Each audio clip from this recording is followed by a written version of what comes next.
This is Canada's Virtual Kitchen. Today we're hashing out with IPS on the show.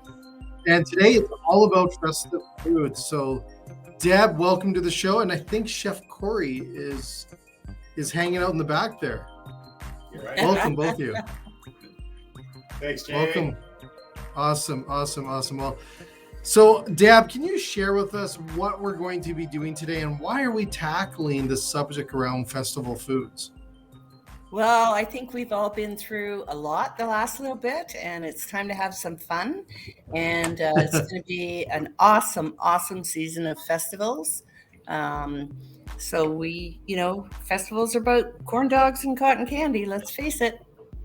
Yeah, absolutely. And what a great idea. A lot of these ideas that we're going to see today that you guys have created for us really can be applied to restaurants as well. Absolutely. On a patio, in a smoky, well, I guess they can't be smoky anymore, but jazzy bar. And those days are past. Yeah. Yeah, unless it's coming out of a smokehouse barbecue, that Exactly. That is awesome. So Corey, so we're going to break for a quick commercial here. We're going to come back and then we're going to get into these amazing ideas that Chef Corey has put together for us today. And then Deb's got some amazing facts and ideas about food that I was worried you're going to quiz me on them, but I guess he gave me the answers as well. So I think we're okay there, but we'll be right back with IPS hashing it out in festival foods in a second here. Be right back. Right on.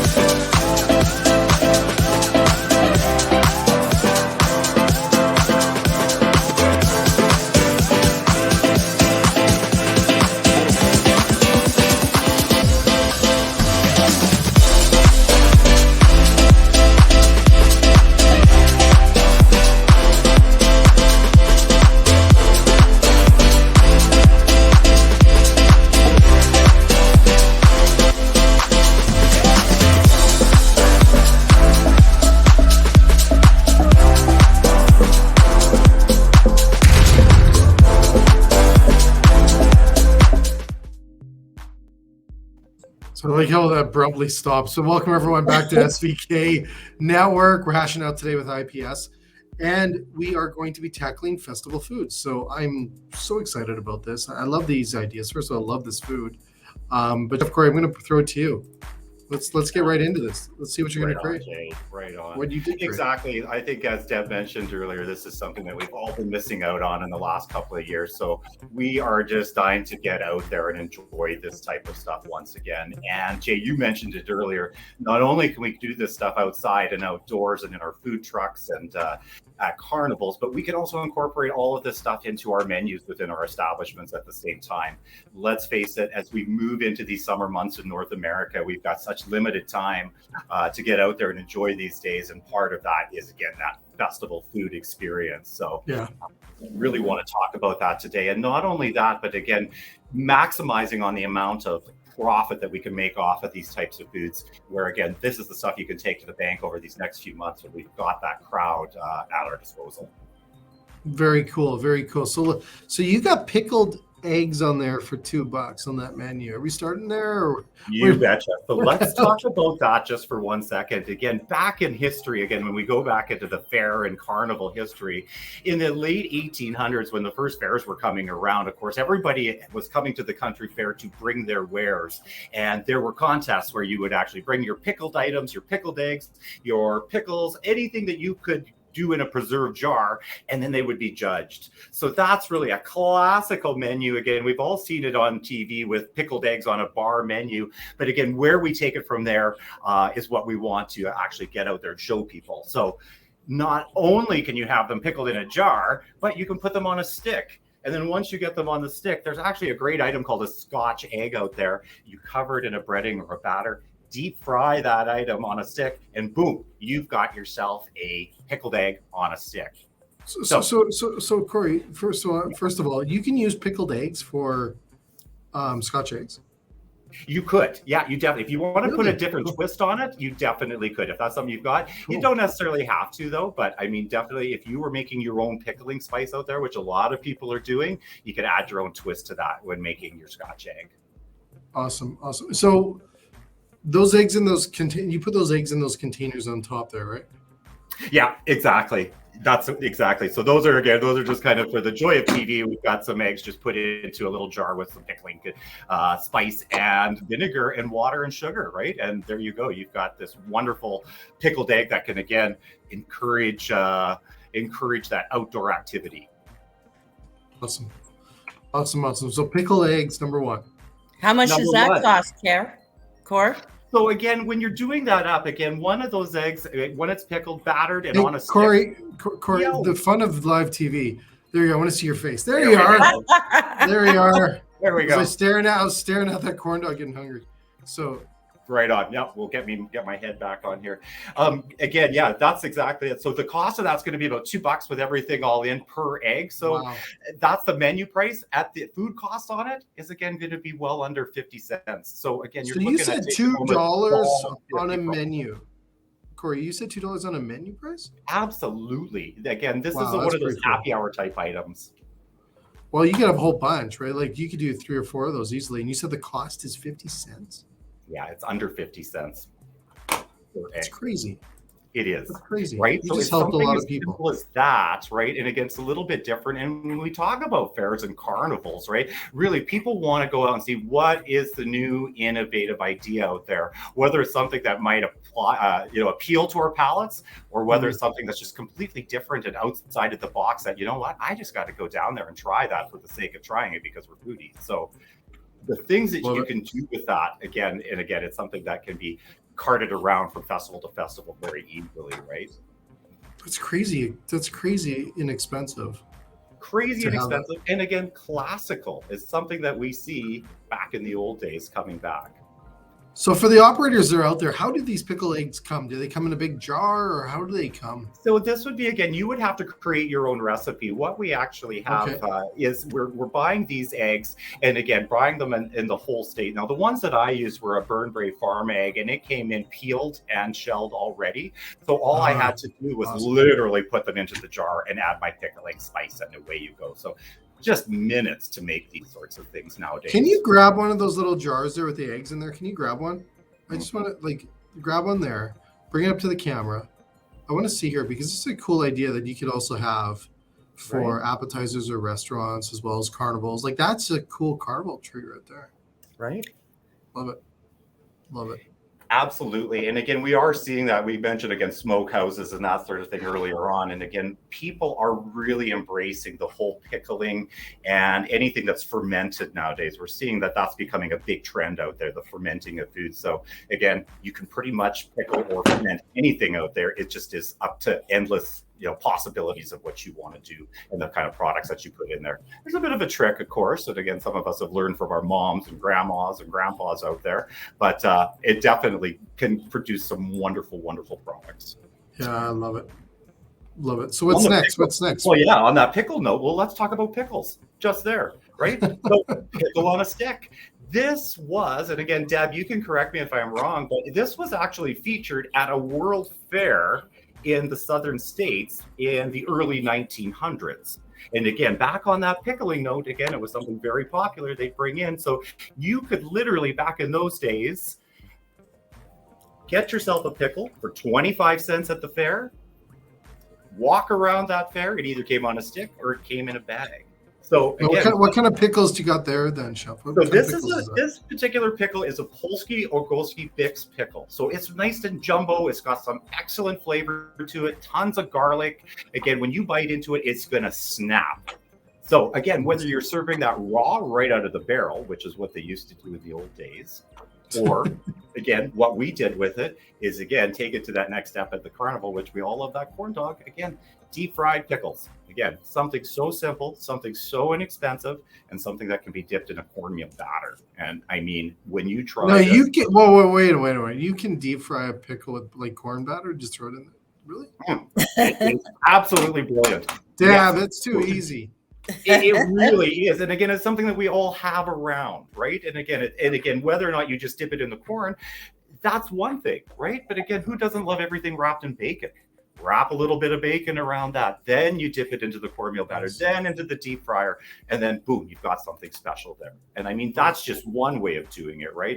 Bacon's, everybody loves the bacon in the carnival, but again, there's so many other things out there that you could incorporate that pickle. So what I did in this case is took the Bix banana pepper rings as well, added that to it. So take the rings, slice up the pickle. No, can you bring it closer? Let's see it. I can't quite see it. Yeah, absolutely. Bring it up. Let's go. Let's zoom in, or let's move. Grab it. Pick it. Right over So here. What? Okay. Grab it. Let's see it. Let's see it. Grab it. Pour it out. Pour it. Let's see it. Deb, let's do this. Yeah. Pour it on the Cool table. idea. This is a cool. Here we go. Right, here's our deep fried pickle right here on a stick. That's a deep. Okay. Look at that. Okay, so you got your deep fried pickle inside, and what we've got, you'll see it coming up a little down in the fry boats as well, is there's our corn battered banana pepper rings as well. So again, you could take this singly, you could put this in with it, slice this pickle up, or again, serve it on a stick. But again, what we're talking about is products that are going to be under $2 food cost at the end of the day. Nice. All right. Love it. Yeah. So again, this is just, one of those items that is just a lot of fun. And again, when you see somebody walking around with one of these at the fair, it's like, where did you get that? How do I get one? And off you go. So again, Perfect. This kind of stuff too, right? With these little fry boats, again, maybe not in your pub, you don't want people walking around with this, but this is something that could be served on a plate as well as a great little appetizer. So costing a one pickle with a couple of ounces of these banana pepper rings, again, as I mentioned earlier, your food cost is sitting just under $1. So on a happy hour menu, you could literally charge, again, easily $5 or $6, $5 to entice them to come in during those happy hour times. And as mentioned, you're going to walk away with at least $4 profit going to the bank on such an item. And again, it's different. It's in your food already, and it's something that it can be just utilized during those prime times again throughout these summer months. So really a great pub item. Yeah, that's really cool. I can ask this to Deb. Deb, do you find then that carnival food typically has a better food cost, I would assume? Like for a carnival, so if I'm at a carnival, I got a food truck or something like that, I probably have a better ratio of a P&L because of the labor's got to be less money. There's not as many. And you have a more limited menu. Like it's a hot dog stand and a pickle stand. It's not a full-on menu, right? So I mean, I got to think more about that because I think there's lots of opportunities there to take a lot of ideas and just practices for restaurants as they're dealing with inflation and everything else. First of all, to use ideas like this, absolutely. Well, and that's a great point, Jay, because I did hear an interesting factoid out there. And again, it probably isn't consistent for everybody out there, but this magic number I heard was to get a food truck out onto the street, you need to clear at least $2,000 to make a profit. Yeah. So right there, you've got to start on that. And again, if you just think in simple $10 hamburgers, how many $10 hamburgers are you going to have to sell to make that food truck show a profit that day? So this is where the importance of this is in finding those very profitable items that, again, you don't have to charge a whole lot for, but you still got that margin available. Yeah. And that's what we really want to show them, right? And again, it's easy to transport too, more so. Oh, absolutely. So let's break it for a quick commercial, and we'll come back with more ideas with IPS in a second here. Is that cool? Does that work for you? Thanks, Jay. Yeah. All right, we'll be right back. Right on, man.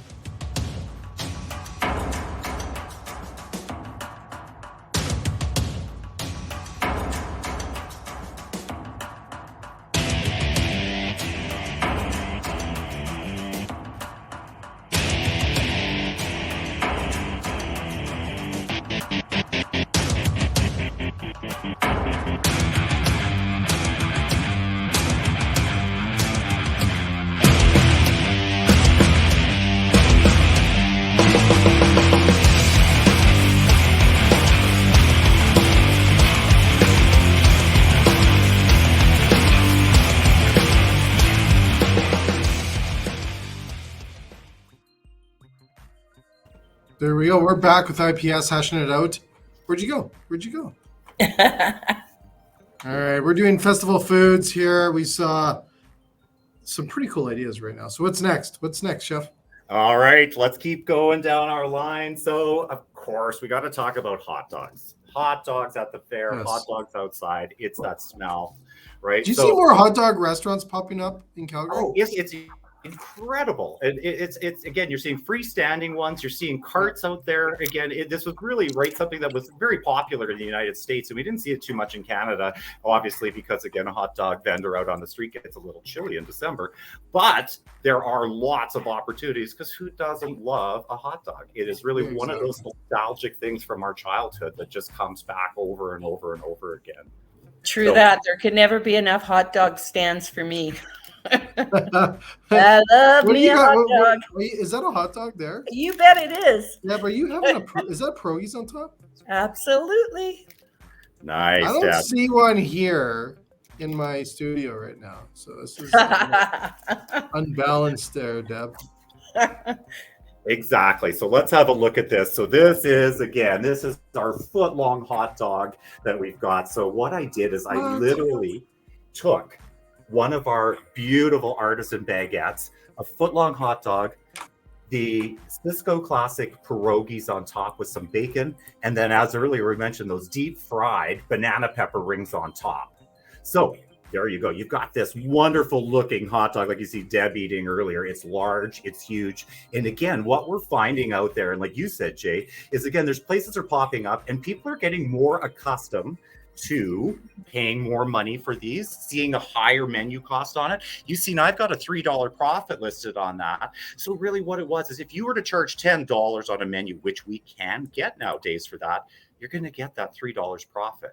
Now, just last evening, I went out to a pub, and again, I got a similar hot dog for that same foot long, and they were charging $14 on the menu. And again, the experience of it was one. Again, I had a picture taken. I wish I had that picture I could show you of me eting it, because it is really. I was going to say, so I just did another show earlier that we had the chef kiss his burger. I think you need to kiss that hot dog for a screenshot. I agree. You know what? Let's see this. Here we go. Here we go. No, kiss it. I got to see the hot dog. There we go. Do it again. Other side. There we go. That side, right there. That side. No, kiss it. There we go. Perfect. For you. There we go. I got it. Kiss the dog. Well, and get this, believe it or not, we actually have a festival when we're talking about all the festivals in Edmonton, and it's called Vote for My Weenie. And throughout the pubs in downtown, they are doing a contest, and it's all done by QR codes. And these people are coming up with some amazing recipes. And I literally stole this one from over at CHEMO, because when we see this down at Rexall Place at a hockey game, you're going to get that giant hot dog covered with the pierogies, the bacon. Now those are CHEMO Pierogis. We know CHEMO Pierogis. We know Martin over there, and they're the rock star of pierogies. Is there any other? I don't even think there is another pierogi in the market that you need to care about. But those are not around here. Yeah, not around these parts. no, I love it. I love the ideas. Pretty good. Yes, they are. I love the fact and the cost on pierogies and what people are doing with pierogies and stuff. I love that. Well, and that's another great one. That just leads me into the next item, right? Because again, it doesn't just have to go on a hot dog. How about this? Pierogies on a stick, a bacon pierogi twister. So again, 3 of those Cisco Classic buffet pierogies and 1 piece of bacon. Again, 5, 10, 15, 20 cents worth of pierogies, 1 piece of bacon at 15, 20, 30 cents. So again, where are we at? We're well under $1 for one of these. Put 2 of them into the tray. And again, this is something that people can walk around with at a fair. Or again, this is something you, within your establishment, can literally put on a plate and serve during happy hour, or again, garnish another dish with it. Again, a nice, cheap, handheld option out there. These can be pan fried, deep fried, put into the oven. So versatile for whatever you're doing with it. But again, nothing says summer, especially in Alberta, than pierogies, cabbage, the smell of fried onions out there. It just is what we gotta live with around here. I know. I love that when you say that smell when you go to like a festival and right? Yeah, there's just something about that. The corn boiling, the onions frying. There's just something great about that, right? And that's the smell of summer. That's Yeah. a foot. And That's again, a we all foot know, long right? We hot eat dog. with their noses first, typically, I right? got, I got to go back to the hot dog. So that's Yeah. 14. That's 1 foot. 1 foot. Yeah. Wow. That's a foot long hot dog again. And again, you've got basically a nice inch on either side of that bun there. So Yeah. again, you don't get the bread right away. You just get to enjoy that protein first. Yeah. Get the And then taste. it And again, looks cool. everybody's making artisan meats nowadays and doing their own sausages and that sort of thing, right? Like it's gone so much further. So whether the blend that they're using in it, again, that can affect your cost, of course, but I mean, you charge a little more for a bison dog, for example. It's a little bit leaner. Man, the experience on that, you feel great after you eat it. Love it. Yeah. Love the idea. What Absolutely. do we got next? What do we got next? All right. Well, again, festivals do happen in the morning too, and we don't want to forget about that. So there is a little bit of opportunity for breakfast out there. So what I've got here is the pancake bacon dipper. And Pancake bacon dipper. Okay, I saw this on TikTok. I think I saw this on TikTok. Did you? What? Were you doing TikTok stuff earlier? No, this is an original from the IPS kitchen. I can't even take credit for it even, but this is an IPS original. So what I've got there is, again, this is your Cisco branded pancake mix, and then a piece of bacon. And again, anybody that serves breakfast out there knows that pancakes has got to be one of the biggest profit makers out there. You can serve 3 giant pancakes. The cost on those are going to be well under 80 cents for 3 giant pancakes. Yeah. And we're seeing them being charged like $10, $12, $13, add some topping, upsell, right? Tons of profit in these things. So even if we have, say, a 30-cent piece of bacon, you've got under probably a 5-cent piece of batter in here. 35 cents, put 4 of them in there. Again, you're still under the $2 mark. And again, I've seen these again out in the market being charged for, as a breakfast appetizer, literally for, $10. So, okay. Deb, I got an idea for us, Deb.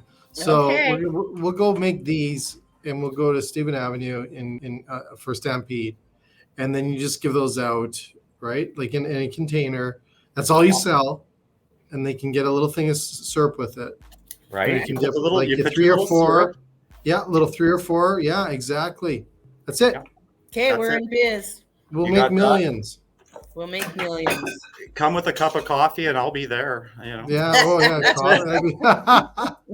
Right. And we don't want to forget about that too, because again, beverage is still a huge part of that festivals out there, right? And even again, within our establishments, lots of profit margin to be made in specialty coffees, beverages. We'll talk about that a little bit later on as we move down the table. But again, for breakfast, let's not forget that coffee to go out there. And again, add a little flavor shot to it and boom, you've got something really special. Awesome. Talking again about that pierogi, there's another neat one that I wanted just to kind of point out and show, and that is the CHEMO empanada. And that empanada, what it is really a bean and cheese filling inside of that. You got to break one open, Chef. You got it. So this is that fusion cooking that we were all talking about years ago. Right. So what we've done is we've taken that Ukrainian cuisine of the pierogi, and then we've incorporated some of that Southern Mexican style, Southwest bean and cheese and jalapeno, and we've stuffed it in a very light cornmeal batter, which is slightly different than what we've seen with our pierogis that we had on there. So again, fitting right in that. So that's corn batter? Chef, that's corn batter? Well, not corn batter, but they do put some cornmeal into that. Oh, into the dough, if you will. Yeah. So you'll see it's got a slightly yellow color versus the whiter pierogi. And again, that makes these ideal for deep frying. Again, you pop these into the deep fryer for just about 45 seconds, let them cool off. And again, serve them with a side of hot sauce or some salsa and sour cream. And then again, you've got a nice little appy to go. And these could be put in a boat or, like I said, to be taken around a fair. Again, this is just the basic recipe. What you go from here next is really where it gets exciting. You've seen it on a stick the last time, but what about putting these all together on a pizza pan, covering them with cheese and a little bit of topping and tomato sauce, and you've got yourself an empanada pizza. And again, you've got to pull apart. Each person pulls away. Very cool. Toss these in hot sauce, and you've got what we like to call Alberta Warsaw wings, if you will. So has that been have we labeled that now? I think Marvin's actually. Is that official? Marvin's patented that. Yeah. Has he? Okay. Yeah.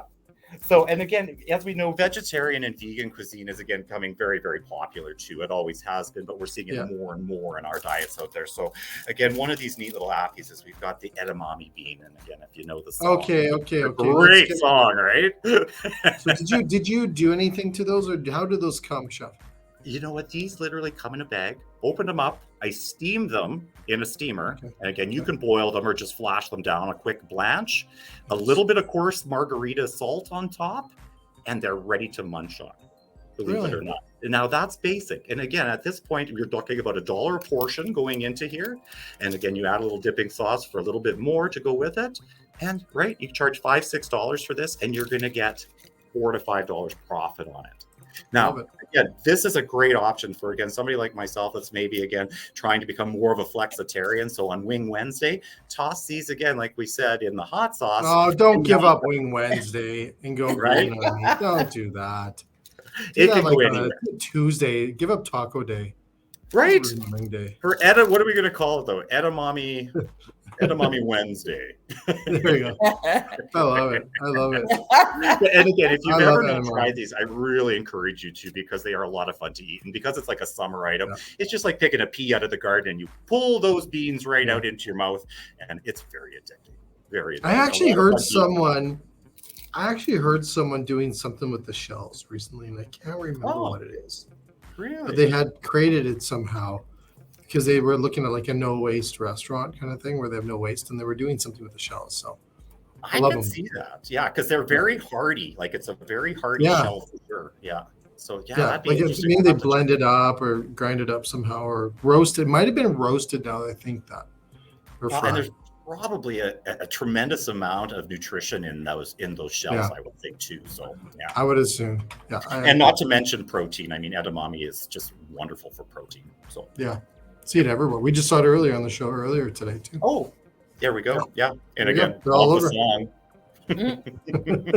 Awesome. So what's next? All right, so let's talk about quesadilla. Again, it's Cinco de Mayo. So again, just for our friends down south, the good old quesadilla. Taking that Cisco tortilla, adding a little bit of cheese, those banana peppers that we've seen earlier, and again, frying that up on a flat top with a nice dipping sauce on the side. So we all know, we see this on classic menus out there. We've made it at home. We've had it out there. It's a classic dish, but profit is what we want to talk about. Really, again, your tortilla shell, your cheese, and your filling should come under $3. And again, we can quite simply get over $14 or $15 for a quesadilla dish with a side. So again, look at that. Profit. Okay. And again, great handheld stuff, just great handheld, great for lunch, great for walking around in the summer. If you're working downtown and again, you want to pop outside for lunch, this is something you can take on the go. And again, it's tasty and healthy at the same time. Love it. All righty, let's keep talking here. So again, we've got another classic thing that used to be in fairs, and that's other smell that we want to look for, and that is popcorn.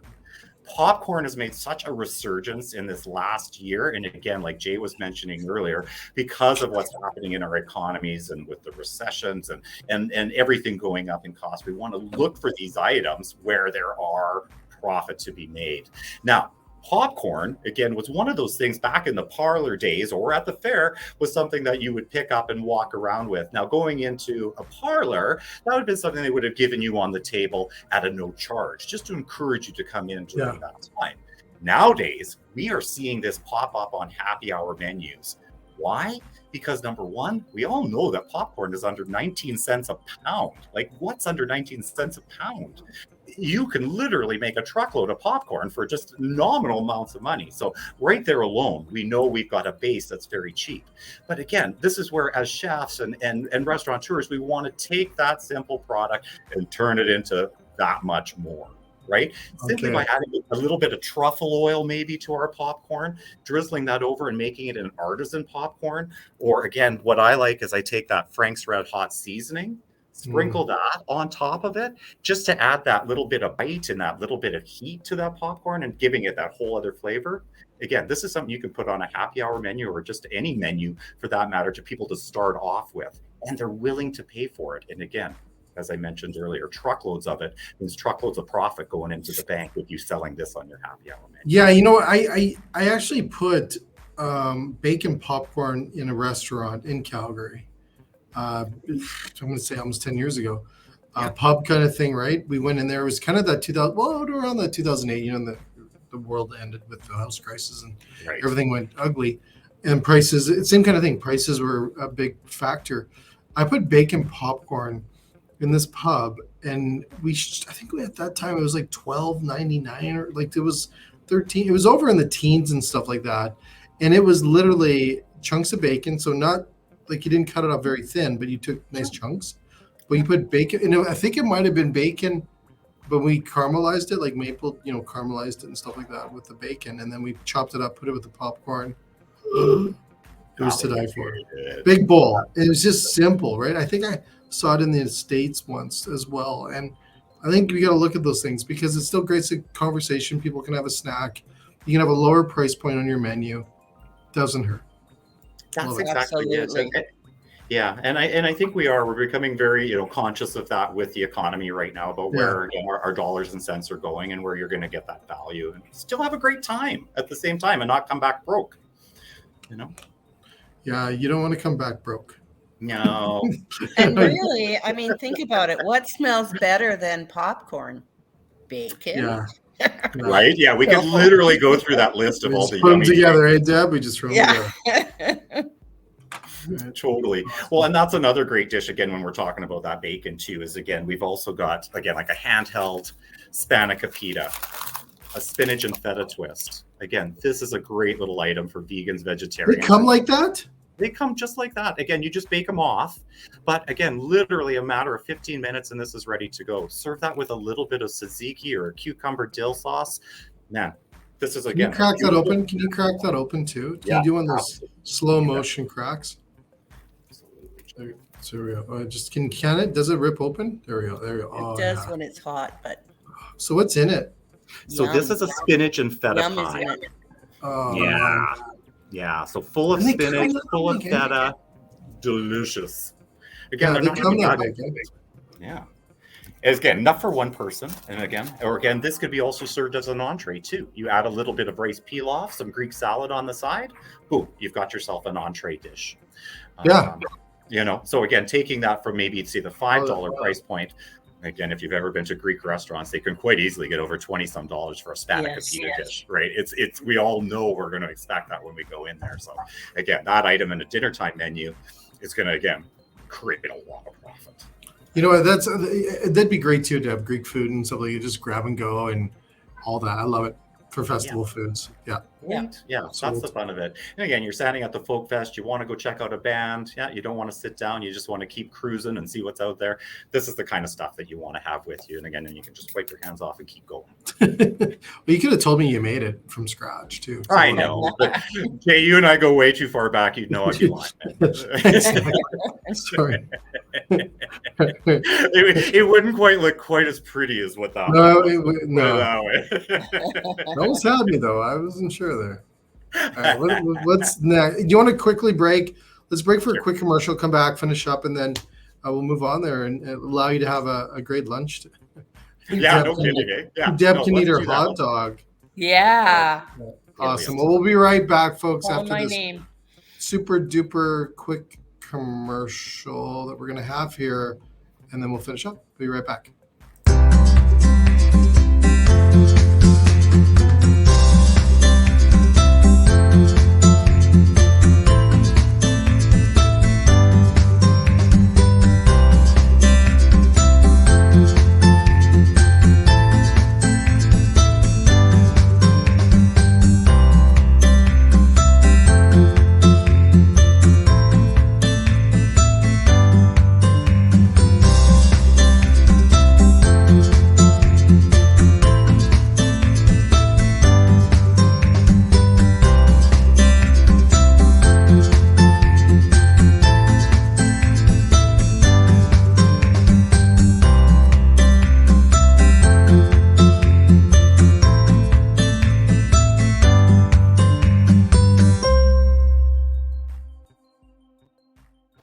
Awesome. Welcome back to Cisco's Virtual Kitchen. We're hashing out today with IPS on festival foods. We've just seen like a tremendous amount of ideas. I'm still a big fan of the footlong hot dog. Oh my God, yes. Yeah, it was a goodie. It was a goodie. Yeah. It was a goodie. So what we got next, Jeff? All right, well, we'll move down. And again, now we're kind of getting to the end of our meal. Let's talk about desserts. Let's talk about beverages. Let's talk about brownies and floats and milkshakes. Again, we have a tremendous amount of profit that can be made in coffees, teas, beverages, drinks that are blended out there. Again, we see it all the time. You can command a higher price for it. Anytime that you get anything off the fountain and go beyond that, again, you're going to see that added value profit. So again, I'll just get my camera lady here, Kathy, just to pan down slightly on our beverage here. What we've got is a Stewart's cream soda. It's an orange soda. And again, good old cotton candy that we see at the fair. We've got our salted caramel brownie. And then we're going to, again, if I had it, but by the joy of TV, a big scoop of ice cream on there. And that was going to make our float. You've got a wonderful orange float that's ready to go. Oh man, I love that. I love the cotton candy on top of drinks. Right? Isn't that cool? And again, this is even showing up on our happy hour menus. People are literally making cotton candy and serving it in the restaurant. I've even seen it in some of our higher end places where they're giving you a flight of cotton candy, if you will. And again, if you know what cotton candy is, it's sugar. It's just spun sugar, right? So, gee, yeah. So, and literally what they're doing, Jay, is they're taking these little mini cones and wrapping that cotton candy around that little mini cone, and then you get 3 flavors. And again, for those of us, right, the fun of eating cotton candy is you put it on your tongue and it disappears, right? So, I mean, that is just part of that end of the day experience, or that end of the meal experience to try, right? And again, they're commanding top dollar for this stuff. I know. I couldn't believe it. Like I've seen somewhere, it's a huge pile of cotton candy on top of the drinks, and I'm like, oh man, like it's brilliant.